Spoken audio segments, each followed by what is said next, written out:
Supreme court के फैसले के बाद अयोध्या के धनीपुर गांव को एक बार फिर से सुर्खियों में ला दिया है। कोर्ट ने सुन्नी वक्फ बोर्ड को मस्जिद बनाने के लिए 5 एकड़ जमीन दी थी। इसी जमीन को लेकर आरटीआई कारकुन ओम प्रकाश सिंह ने अयोध्या डेवलपमेंट अथॉरिटी से जानकारी तलब की और जवाब में बताया गया कि मस्जिद का नक्शा अभी पास नहीं हुआ क्योंकि अभी सभी जरूरी महकमों से एनओसी नहीं मिली। इसी मसले पर बाबरी मस्जिद के साबिक फरीक इकबाल अंसारी ने कहा कि अयोध्या में मस्जिद की जरूरत नहीं है। सुप्रीम कोर्ट ने जो जमीन दी उसे हिंदू और मुस्लिम तंजीमों में बांट दिया जाए या फिर उस पर खेती की जाए। अब ये भी खबर है कि इंडो इस्लामिक कल्चर फाउंडेशन नया नक्शा बनाएगा जो कि अवध की तहजीब और सकाफत को यहाँ पर दिखाएगा।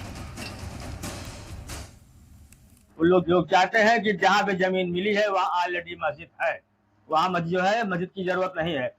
जमीन कृषि योग्य है और उसमें खेती किया जाए, जो अनाज पैदा हो हिंदू मुसलमानों में बांटा जाए, क्योंकि हिंदू मुस्लिम सिख ईसाई सबसे बड़ा धर्म यही है कि अगर जो है कोई चीज पैदा होता है, अगर कोई खा लेता है तो उससे बड़ा कोई सवाब नहीं। तो हमारा तो यही मकसद है, हमारे देश का मकसद है कि उस जमीन पे खेती हो, जो अनाज पैदा हो हिंदू मुसलमानों में बांट दिया जाए।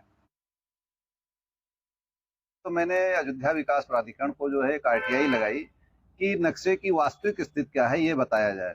तो उन्होंने जवाब में बताया कि नक्शा अस्वीकृत कर दिया गया है और जो कारण बताए गए उसमें ये कि फायर ब्रिगेड और जो अन्य विभाग हैं जहां से एनओसी आनी होती है उन्होंने एनओसी नहीं दी है, हमने पार्टी ने नहीं दी, इंडो इस्लामिक ट्रस्ट ने नहीं दिया है। जबकि वास्तविक स्थिति ये होती है कि हमने पैसा जमा कर दिया तो एनओसी देने का काम जो है वो विकास प्राधिकरण का है।